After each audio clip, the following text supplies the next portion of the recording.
May 15th, 2025. 2:47 p.m. I'm standing in the main production hall at Crown Royal's Amherstburg bottling facility with 159 other workers. We've been called to an emergency all-hands meeting. In 22 years working here, I've never seen management look this grim. My name is Thomas Beaumont. I'm 51 years old. I've worked at this distillery since 2003. Bottling operator, then line supervisor, now production coordinator. My father worked here for 31 years before retiring in 2018. My grandfather helped build this facility in 1967. 3 generations of Beaumonts, bottling Canada's most iconic whiskey. The Diageo regional vice president steps to the front. British accent, expensive suit. The kind of executive who flies in to deliver bad news, then flies out before the consequences arrive. "I'll be direct," he begins. Diageo has made the decision to cease bottling operations at the Amherstburg facility effective August 31st, 2025. Production will be consolidated to our Plainfield, Illinois location. This facility will close permanently. Silence. Complete, devastating silence. Why? Someone finally asks. Cost competitiveness. Operating expenses in Ontario have become unsustainable compared to our U.S. facilities. This decision will save Diageo approximately $8 million annually in operational costs. $8 million. For a company with $20 billion in annual revenue, that's a rounding error. But apparently, it's enough to abandon Canada entirely. What about the jobs? I ask. What about the workers who've spent decades here? Severance packages will be provided according to Ontario employment standards. We recognize this is difficult, but the business reality is clear. We cannot remain competitive operating in Ontario's current regulatory and tax environment. This is the story of how I watched Crown Royal, the whiskey that's supposed to represent Canadian heritage, become just a label slapped on bottles filled in America, and how Doug Ford's rage and Mark Carney's silence both missed the real story. Canada's manufacturing decline isn't inevitable. It's a policy choice. Let me take you back to what this facility meant. Not to Diageo's balance sheet, but to Amherstburg, Ontario. Crown Royal Amherstburg. Built in 1967 during Canada's centennial year. Designed to bottle the whiskey that would become Canada's most recognizable spirit brand. At our peak in 2015, we employed 240 people. We bottled 4.2 million cases annually, 120 million bottles of Crown Royal Reserve, Crown Royal Black. The facility wasn't just a job site, it was community infrastructure. Economic impact, 160 direct employees, as of 2025. Average salary, 68,000 Canadian dollars annually. Total direct payroll, $10.88 million. Estimated indirect economic impact, $32 million. Suppliers, services, local spending. Property taxes to Amherstburg, $780,000 annually. Personal impact. For me, this was more than a paycheck. My father retired with a full pension. My grandfather helped build the original bottling lines. I met my wife Jennifer at the company Christmas party in 2005. She worked in quality control. Our daughter Emily is 14. Our son Jack is 11. We own a house in Amherstburg, $385,000, purchased in 2012. Mortgage is manageable at $2,100 monthly because I make $72,000 as production coordinator. Jennifer works part-time at the local hospital, $28,000 annually. Combined household income, $100,000. Monthly budget works. Kids in good schools. RRSP is growing. We're building toward my father's retirement, full pension, lakefront cottage, grandkids visiting in summer. That was the plan. Until Diageo decided $8 million in savings was worth destroying all of it. Looking back, we should have seen it coming. The signs were there if we'd been willing to read them. March 2025. Diageo announces North American Operational Efficiency Review.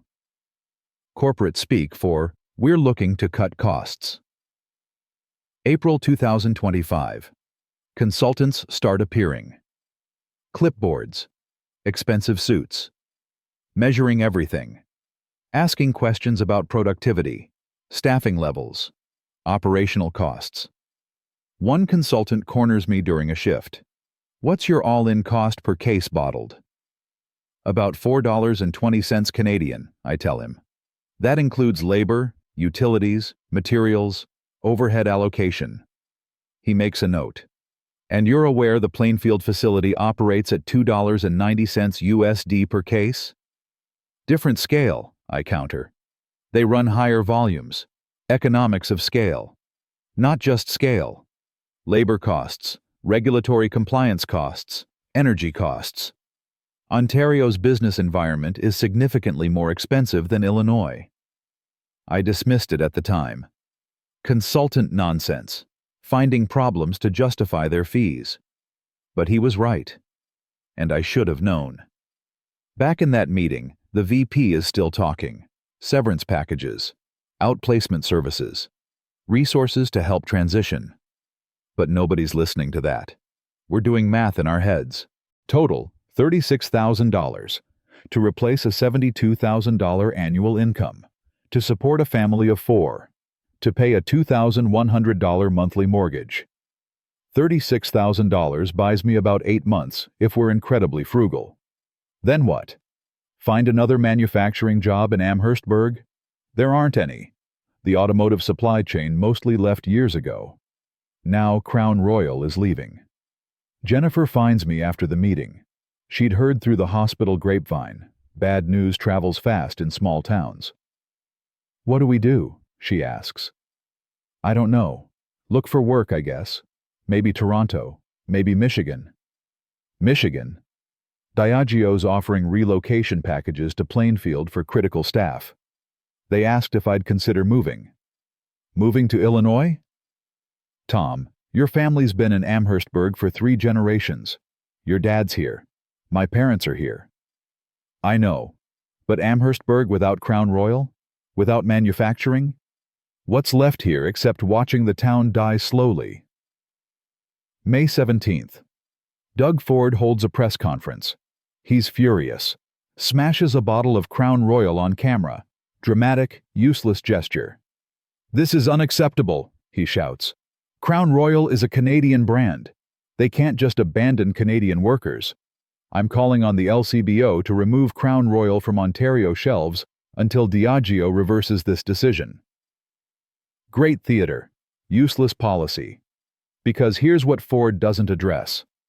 Why is Ontario so expensive to operate in that Diageo chooses to leave despite the PR nightmare? Corporate taxes. Higher than Illinois energy costs. Among highest in North America, thanks to Ontario's Green Energy Act disaster. Regulatory compliance. Extensive, expensive, constantly changing labor costs. Not just wages, the full burden of Ontario's employment regulations. Ford can smash bottles and threaten boycotts, but he's not addressing why businesses leave. He's performing outrage instead of fixing problems. May 18th. Prime Minister Mark Carney is asked about Crown Royal closure during question period. His response? Essentially nothing. We recognize the challenges facing Canadian manufacturing. Our government is committed to competitiveness while maintaining environmental and labor standards. We'll work with affected communities. Translation. We acknowledge the problem, but won't actually do anything substantive about it. No policy proposals, no emergency measures, no recognition that maintaining standards means nothing if those standards drive every manufacturer to leave.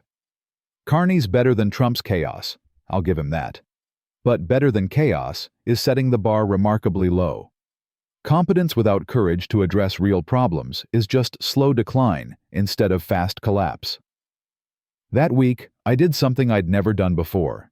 I actually compared operating costs between Ontario and Illinois. What I found was infuriating because it was so preventable. Amherstburg facility costs, per case bottled. Labor, $1.65. Canadian dollars. Energy, 95 cents. Canadian dollars. Regulatory compliance, 48 cents. Canadian dollars. Property taxes, 31 cents. Canadian dollars. Environmental compliance, 0.42. Canadian dollars. Other overhead, $0.39. Canadian dollars. Total, $4.20. Canadian dollars. $3.15. US dollars. Plainfield, Illinois. Facility costs, per case bottled. Labor, $1.20. US dollars. Energy, $0.48. US dollars.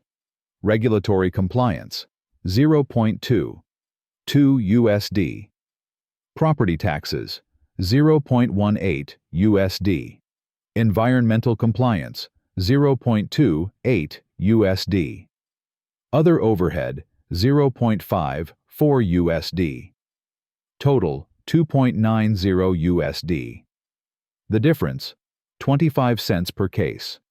Multiply by 4.2 million cases annually. 1.05 million USD annual savings just on direct operational costs. Add corporate tax differences, regulatory burden differences, energy cost volatility differences. You get to Diageo's claimed $8 million annual savings. Every single cost category except other overhead was cheaper in Illinois. Not because Illinois has lower standards necessarily, because Illinois structures policy to support manufacturing instead of burdening it. June 3rd. Diageo HR calls me directly. Thomas, we'd like to offer you a relocation package to Plainfield. Your experience and performance make you valuable to us. We're offering production coordinator position at $68,000 annually. Full relocation package, including home sale assistance and moving costs. 90 days temporary housing. $68,000. That's about 91,000 Canadian dollars. A raise. In a state with lower cost of living. Effectively, a 35 to 40% increase in purchasing power. I need to discuss with my family, I tell them. That night, Jennifer and I have the hardest conversation of our marriage. It's more money, I start. Better cost of living. Kids would have good schools. You could transfer hospital credentials easily. Illinois has nursing reciprocity. But it's leaving Canada, leaving our families, leaving home. What's home going to be in 5 years? Crown Royal gone. Amherstburg's largest employer vanished. Property values will collapse when 160 families lose incomes. The town's dying, Jen. So we just abandon it? Run to America? I'm not running to America. I'm following the job that should have stayed in Canada, but didn't because our government makes it economically impossible to manufacture here. She's quiet for a long time. Then, what about your dad? Your grandfather built that facility. Your dad spent 30 years there. Now you're going to work for the same company in America, doing the same job that should be in Canada? I'm going to work so our kids can eat. That's not betrayal. That's survival. We fight for 3 hours. It's brutal. But we both know the math. Stay in Amherstburg. Unemployment, shrinking town, limited opportunities. Move to Illinois. Secure job, better income, uncertain future. But at least there's a future. July 2025. We accept Diageo's relocation offer. We're moving to Plainfield, Illinois. The decision feels like betrayal, even though it's survival. My father doesn't speak to me for 2 weeks. He sees it as abandoning Canadian manufacturing, abandoning family legacy. Your grandfather would be ashamed, he finally says. Grandpa would understand doing what's necessary to provide for family, I counter. He immigrated from Quebec to find work. I'm doing the same thing, just crossing a different border. It's not the same. He was building something. You're abandoning what he built. I'm not abandoning it. Diageo abandoned it. Ford raged about it but didn't fix anything. Carney acknowledged it but offered no solutions. I'm not betraying Canada. Canada's policy environment betrayed Canadian manufacturing. I'm just accepting reality. We list our Amherstburg house, $385,000. Market immediately soft. Everyone knows Crown Royal is leaving. Best offer, $315,000. We take it because we don't have time to wait for better. $70,000 loss on our home. Because government policy made it impossible for our employer to stay. That's not market forces. That's policy failure costing us directly. August 2025. The facility winds down. Final production runs. Equipment being tagged for transfer to Plainfield or auction. August 28th. Last shift. The bottling lines run one final case of Crown Royal. We gather around. The workers who are staying, moving to Illinois. The workers who are leaving, finding other work somehow. The workers who are retiring, forced early retirement. Someone plays The Hockey Song by Stompin' Tom Connors on the facility PA system. Deeply Canadian, deeply nostalgic. Everyone's crying. My father shows up unexpected, watches from the observation deck. After the final case is bottled, he comes down to the floor. I'm proud of you, he says quietly. Not for leaving. For surviving what shouldn't have happened. I wish it hadn't come to this. Me too. But you're doing what's right for your family. That's what matters. We hug. I cry. My father cries. 3 generations of Beaumonts. And I'm the one who has to leave because Canada couldn't keep the jobs here. September 2025. We arrive in Plainfield, Chicago suburb. Nice town. Good schools. Lower cost of living than Amherstburg somehow. House prices comparable but property taxes lower. Energy costs dramatically lower. My new position at Diageo Plainfield is identical to my old position, production coordinator. Same responsibilities. Same whiskey. Still Crown Royal, still product of Canada, on the label, even though it's now bottled in Illinois. The irony isn't lost on anyone. We're bottling Canadian whiskey with Canadian heritage branding using Canadian-trained workers who had to move to America because Canada made it too expensive to bottle there. First day at Plainfield facility, the plant manager asks, "How do you feel about this? Moving here, I mean." Honestly? Angry, sad. Grateful to still have work, but furious it came to this. Why do you think Diageo left Canada? Your energy costs half what Ontario charges. Your regulatory environment is clear and stable instead of constantly changing.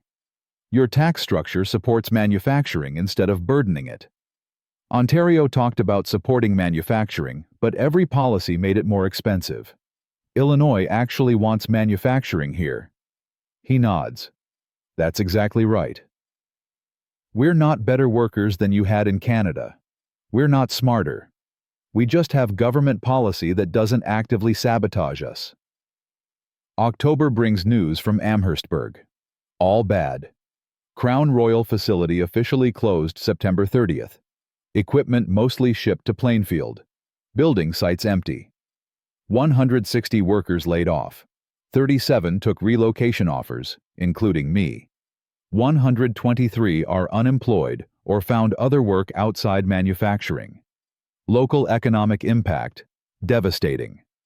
Restaurants seeing 40% drop in lunch business.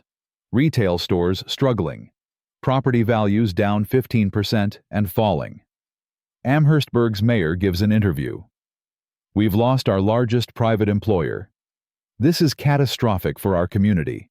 We're appealing to provincial and federal governments for assistance. The assistance never comes. Doug Ford moved on to other outrage. Mark Carney's government offers generic economic transition support. Bureaucrats speak for thoughts and prayers. Meanwhile, 22 Amherstburg families, friends, former co-workers, are listing houses, draining savings, trying to survive. Some are looking at Michigan, some at Toronto. Some just trying to hang on hoping something, anything will replace Crown Royal. Nothing will. Because the same factors that drove Crown Royal out, high costs, regulatory burden, energy prices, tax structures, affect every potential manufacturer. Why would anyone open a facility in Ontario when Illinois offers better economics? Here's what Doug Ford won't acknowledge. His bottle-smashing theater was easier than admitting Ontario's business climate is uncompetitive by policy choice. Could Ontario match Illinois costs? Absolutely. Here's how. Energy reform. Ontario's Green Energy Act. Disaster. Stop forcing manufacturers to subsidize expensive renewable energy contracts. Match or beat. U.S. Midwest industrial energy rates. Regulatory burden. Streamline approvals instead of adding layers. Reduce compliance costs that don't meaningfully improve outcomes. Create predictable regulatory environment instead of constant changes. Tax structure. Reduce corporate taxes to competitive levels. Offer manufacturing-specific incentives. Stop treating businesses as unlimited revenue sources. Ford won't do this because it requires actually changing policy instead of performing outrage. Real reform is hard. Smashing bottles is easy. And here's what Mark Carney won't acknowledge. Being better than Trump's chaos doesn't mean Canadian policy is actually good. Carney governs competently. I'll give him that. His budgets are thoughtful. His policies are considered. He's not running the country via tweet. But competent management of bad policy is still bad outcomes. Canada's manufacturing has been declining for decades, not because of bad management, but because of policy choices that prioritize environmental signaling and social programs over economic competitiveness. I support environmental protection. I support social programs. But if those priorities make it impossible to manufacture in Canada, you end up with neither, because you lose the tax base that funds social programs, and you offshore environmental impact to countries with lower standards. Crown Royal whiskey, now bottled in Illinois, doesn't reduce environmental impact. It just moves the impact to a different jurisdiction while eliminating Canadian jobs. That's not smart policy. That's policy that feels good but produces bad outcomes. It's November now. 3 months in Plainfield. Here's what I've learned. The good. Job is secure. Same work, better economics. Income is higher. $68,000 with lower costs beats 72,000 Canadian dollars with higher costs. Schools are good. Kids are adjusting. Community is fine. People are nice. Healthcare is complicated. Insurance-based is weird after Canadian system, but coverage is decent through Diageo. The bad. We're American residents now. That feels wrong even though it's legally right. We left family behind. Miss my father. Miss Jennifer's parents. We abandoned a dying town because policy made saving it politically inconvenient. Crown Royal still says product of Canada, even though Canadian workers were driven out. The infuriating. This was entirely preventable. Ontario could have retained this facility. Doug Ford's rage was theater. He changed nothing. Mark Carney's competence doesn't include courage to fix structural problems. Canadian manufacturing continues dying because policy prioritizes signaling over substance.